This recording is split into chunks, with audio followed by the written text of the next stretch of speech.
Okay, guys, this is Becca, and I'm here with my co-host Slade. Hello. After a little bit of a hiatus, so last time we were with you, we detailed how Slade almost died. Yes. Oh Um, no. he is actually okay now, Thank and God.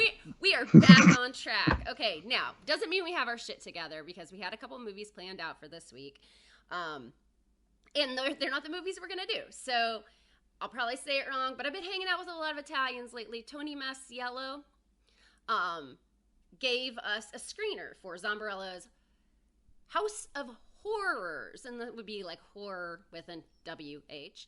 And it comes out Friday, and we were like, oh, cool. And he also gave us a screener for Metal Noir, which was something that Slade and I were both about ready to jump the gun and buy. So sorry, Tony, you lost yourself a few bucks there.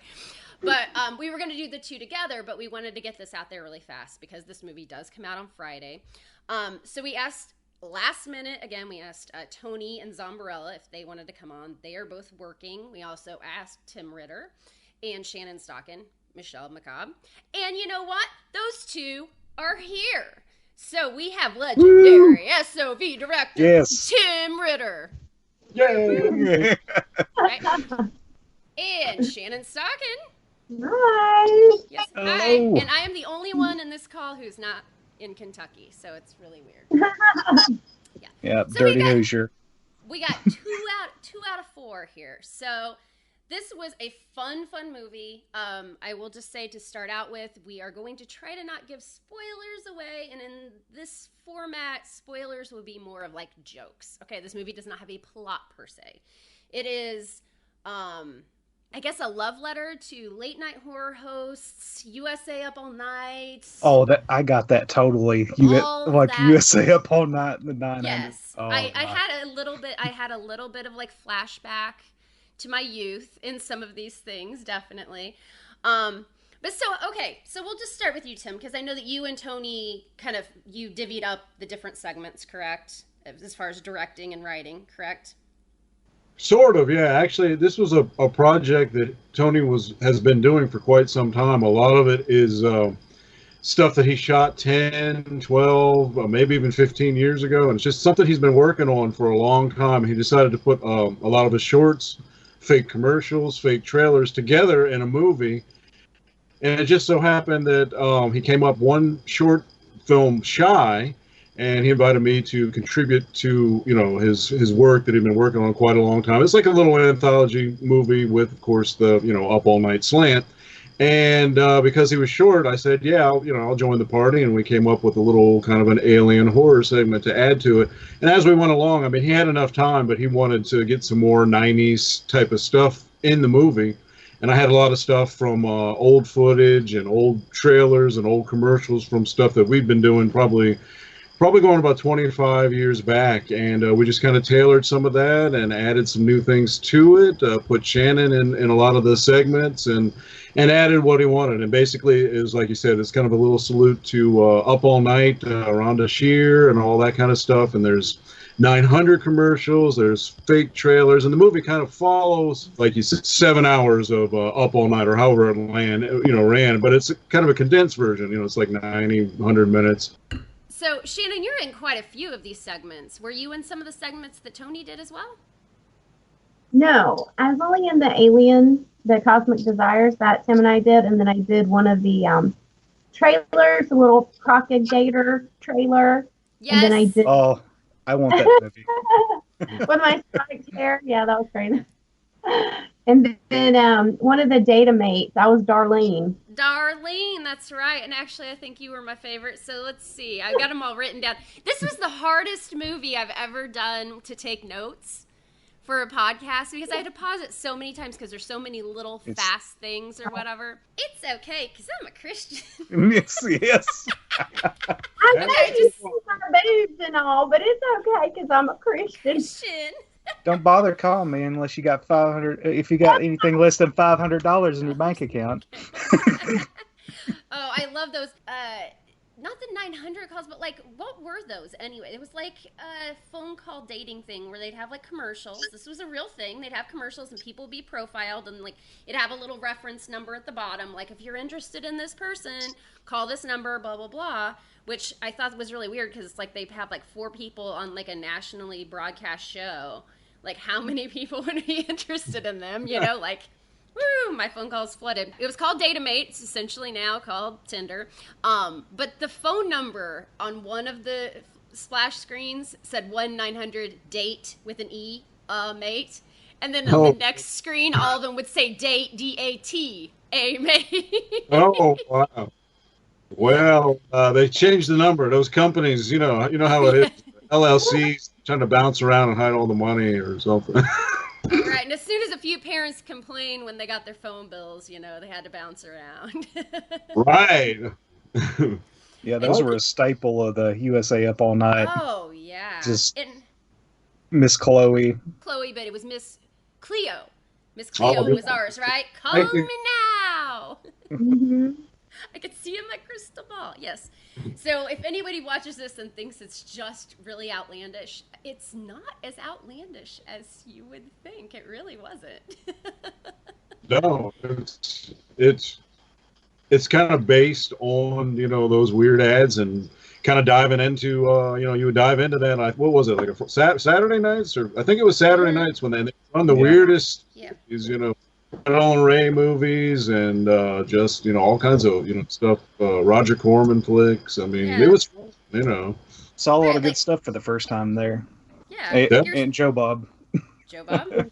Right, like Vice Squad. I remember that came on there, and I mean, just all kinds of weird stuff you might not have, ordinarily watched. And then you go rent the movie after you, saw it on there. Right, because you knew you didn't get to see all the good stuff. Right. So another thing that was kind of in here that I thought was really cool, which I'm assuming probably Tony was the one who came up with these, but they are very realistic, are the drug commercials. Yes, he did those. Yeah. Those weren't even tongue in cheek. Those were exactly like those commercials were. Like the chick is like she was shooting up or like smoking, and you hear the baby crying, and at the end it's like crack is whack. I mean, it wasn't even laughable because it's like, dude, that's what they used to try to scare us with. Well, Tim, did you meet Tony around this High 8? Yes, yeah. He's got a SOV Facebook page, and I got on there and I was just interacting with him and a bunch of other fans of old shot on video stuff, and that's where we all met and kind of started. We were joking. I think at the time VHS, the anthology movie was pretty big. And a long story short, I started joking. I said we should do a pint-sized VHS and call it High 8 because it's a smaller, medium. And then Tony jumped in, and Brad Sykes from, was one of the producers, and he jumped in. And then we pulled together a bunch of filmmakers and actually went out and did this little anthology movie with everybody. So.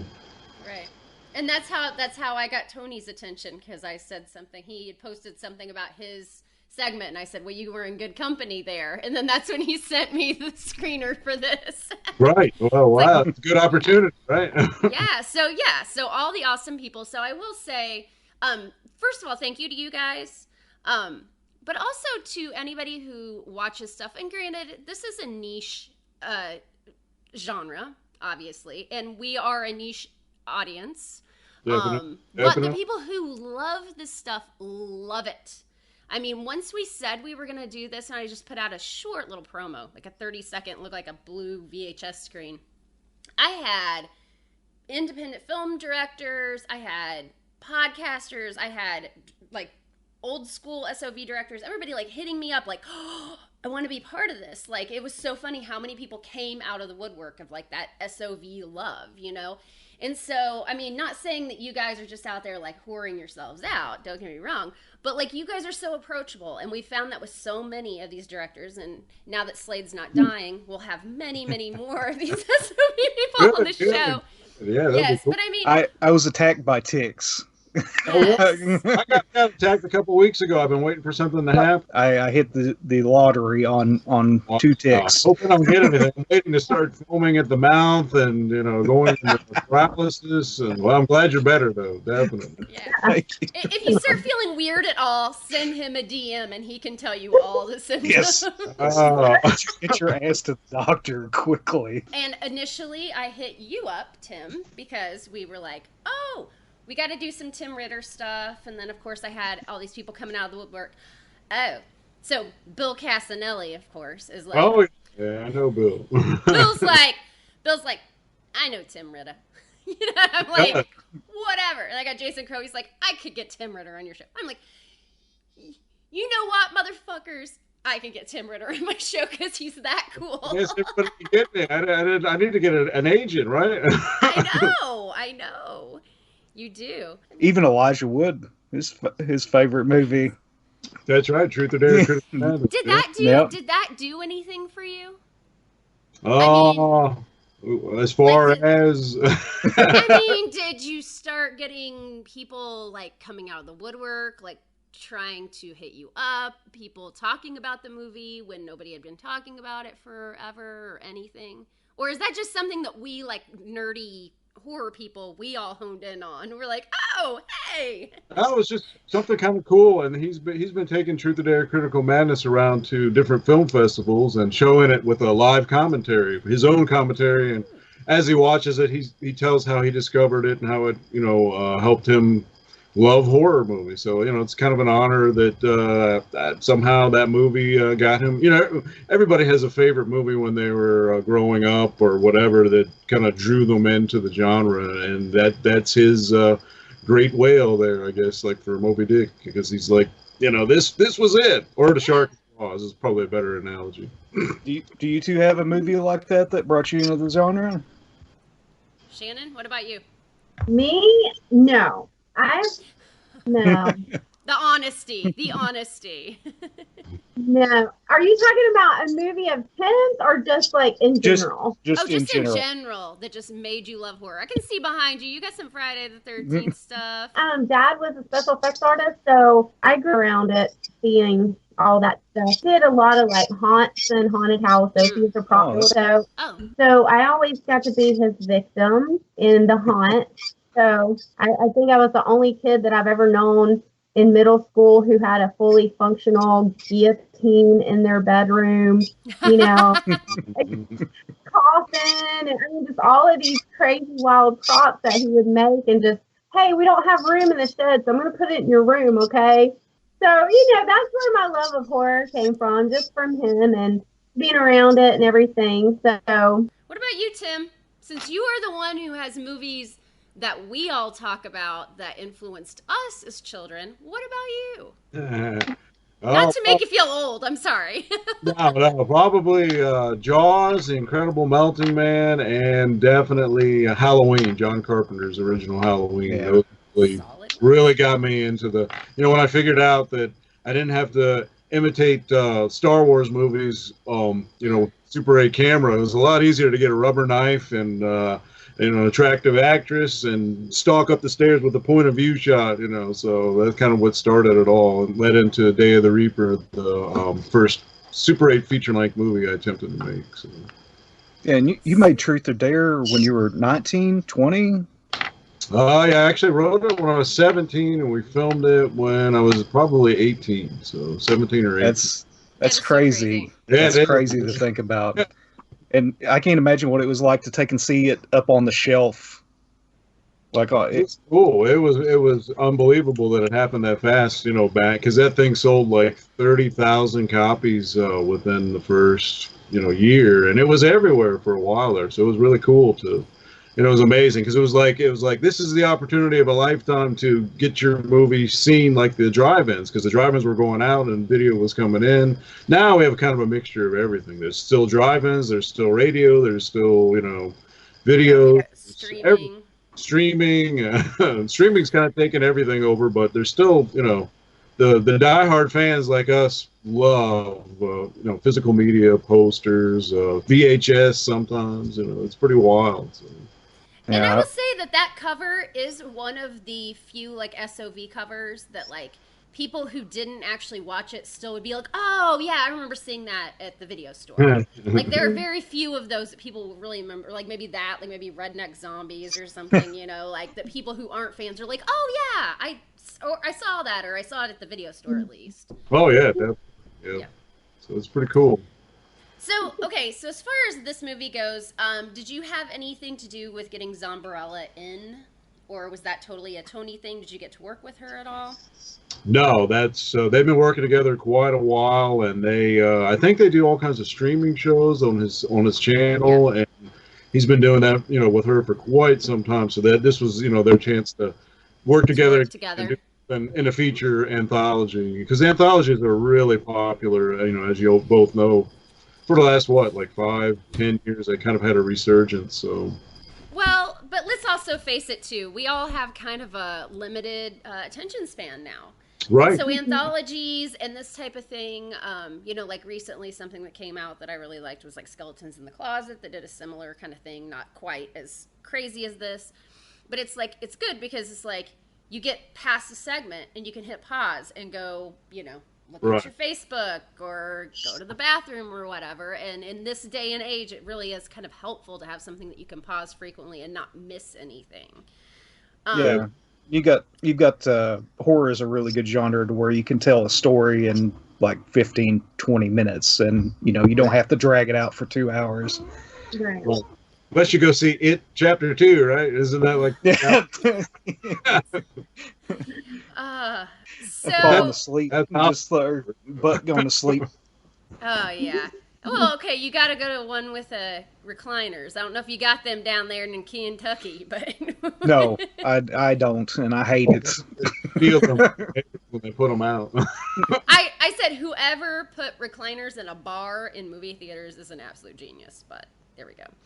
Yeah. So, okay, so your short movie, so there's one movie within this called Tales from the Mausoleum, and then your short within that anthology. So basically we're watching an anthology movie, and there's an anthology movie in the movie, and Cosmic Desires is yours. So this one's a little freaky. I will say the very first thing I have written down is alien dick ?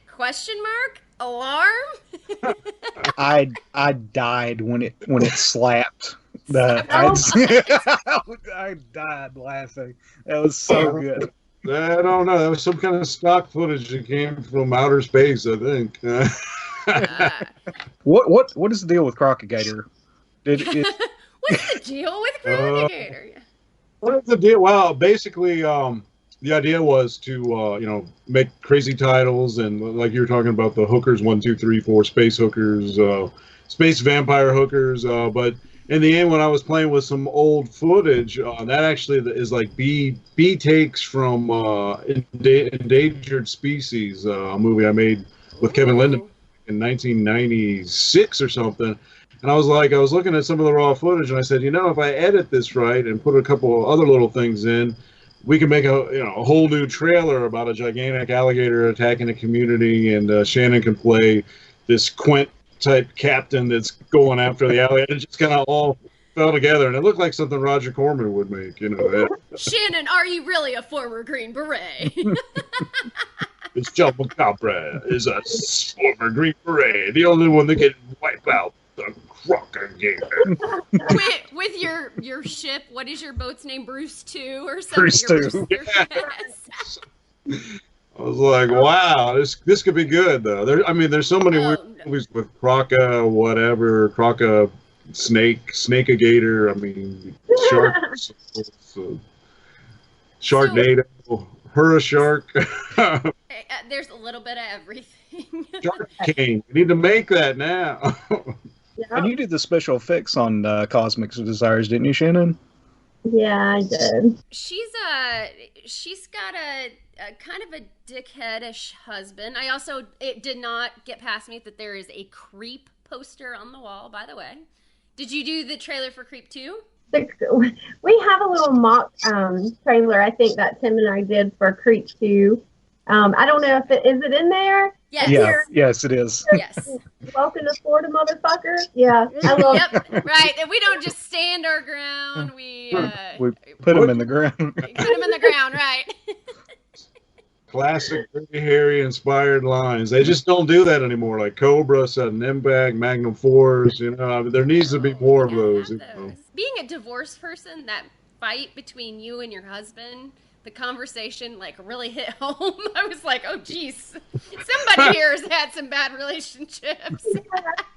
But that's one of the good things with working with Tim is, you know, we have a script, but a lot of times if you're, you know, going from personal experience or something, sometimes it sounds better, you know, and a lot of it was me just, you know, so it ended up okay. Not pee all over the floor and pee in the toilets. Like, yeah. Again, you know, just hit home, right? Hit home. Right. But, so Yeah. how did she summon the aliens? I mean, like, what was even her reasoning for summoning the aliens?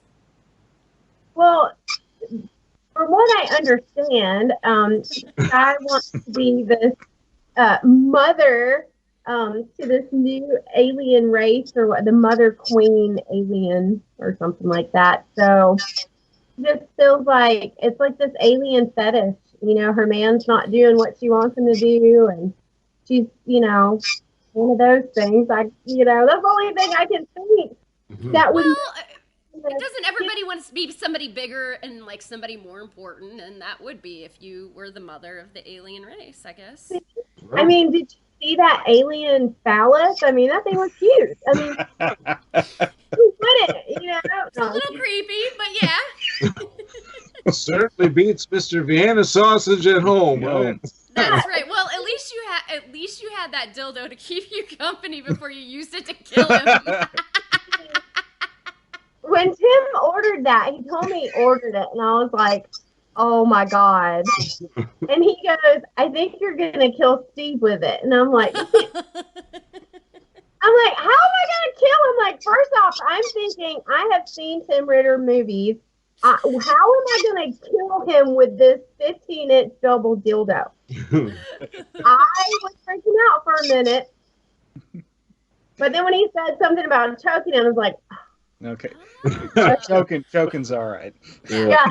I think I've seen those dildos online. I think they're usually called like the alien or something of that nature.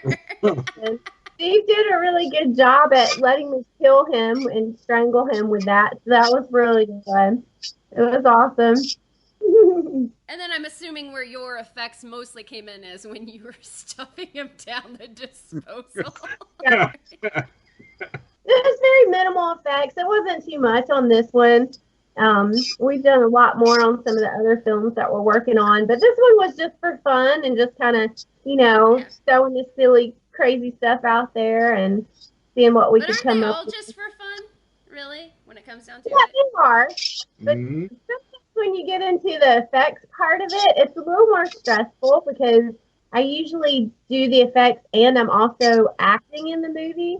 So it's like double duty for me. So it gets a little more stressful, but it's still fun. You know, I love it or I wouldn't be doing it, you know?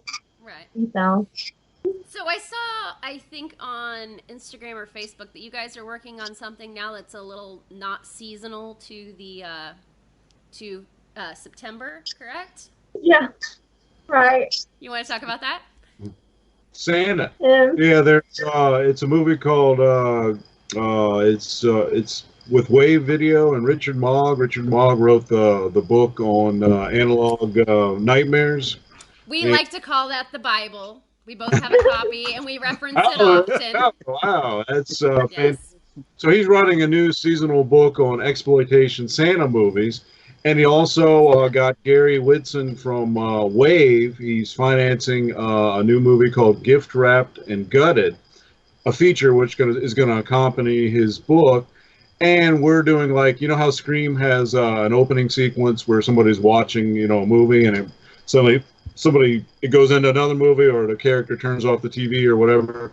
So we're doing like a 7-minute intro where it's a different movie and it's basically a kind of a little spoof on stuff like Black Christmas, Silent Night, Deadly Night, and I've always wanted to make a killer slasher movie. And again, my own attention span is very short anymore, and I have limited time, so it was like really cool just to jump in and do a crazy Santa slasher movie. And instead of using an axe, I was like, well, what if he went after the girl with the spatula? So it was just really off the wall stuff. I think fans are gonna really like this. It's really weird. So the spatula, weird is that's good. right. Yeah, I think UHF.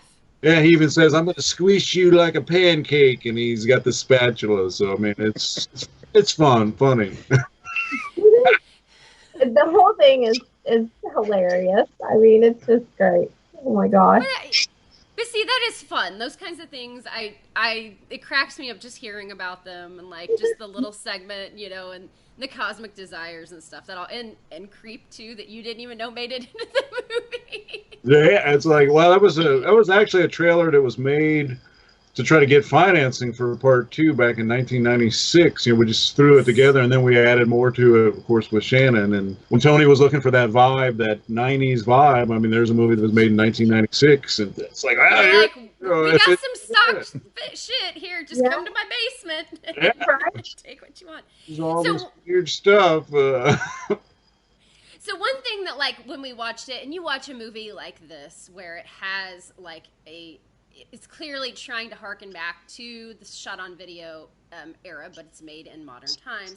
You have to wonder how much is actually still being shot on film and how much is just trying to nail that look. And that's the first thing that Slade said, was like, I mean, they really nailed it. And I'm guessing it was, what we're hearing is it's basically a combination of the two, correct? Right. So some of the stuff is really vintage. It just wasn't really... Yeah. We shot standard definition video and tape, and all of Tony's stuff is on tape, and we use tape for most of it. And you can't really fake that look. I mean, people try, they add stuff in with the the edit programs and everything, but this is 4x3. Yes. It's supposed to 16x9. So I wanted to say something about that, and I totally forgot because it's on my first page. But I love that it's all 4x3. I love that. If you got a big screen, you're like looking at it in the middle. Just teeny tiny. Almost square, baby. Almost square. Like, go square. Go back in time when TV was real. Yeah, I love it. You did the 1-900, the schoolgirl one, right? Oh yeah. I can't remember what all I did. Is it like 1-900 cream? Or yes, get cream. Yes, but I have to say though, of all of them, the schoolgirl one, where you're like, you've got like a set, and you're like, I'm not learning about sex education in school. And it's like 1-900 teach me. Well, all the other ones are $5 a minute, and it's just like black, blank background, and a girl wearing panties and going, oh yeah, hey, call me. You actually, like, yours was awesome, and it was only $3.99 a minute. It's a bargain. You were selling yourself short, lady. I'm selling back. I don't know. Or you were just a smart businesswoman and knew that you would get more calls. Right, it was. Quantity is quality. What about so the 1-900 calls, when it started really cracking me up is when they got the fat guy.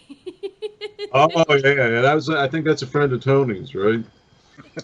Tony did that one, I think. He's got like some weird hairpiece thing on, and it's like 1-900-555 beef.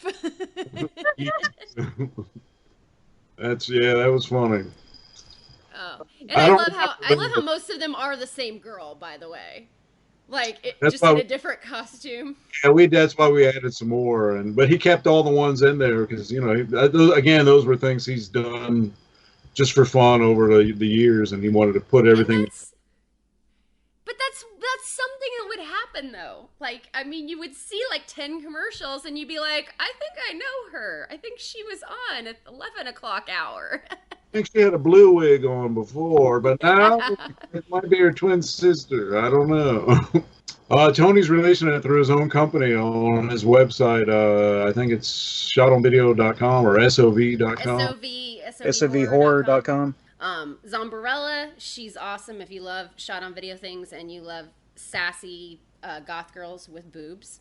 That could be one of the trailers. Sassy goth girls with boobs. Oh, by the way, yes, I loved tits. And brought to you by the same people. Ass. Totally Kentucky Fried Movie. I just loved that.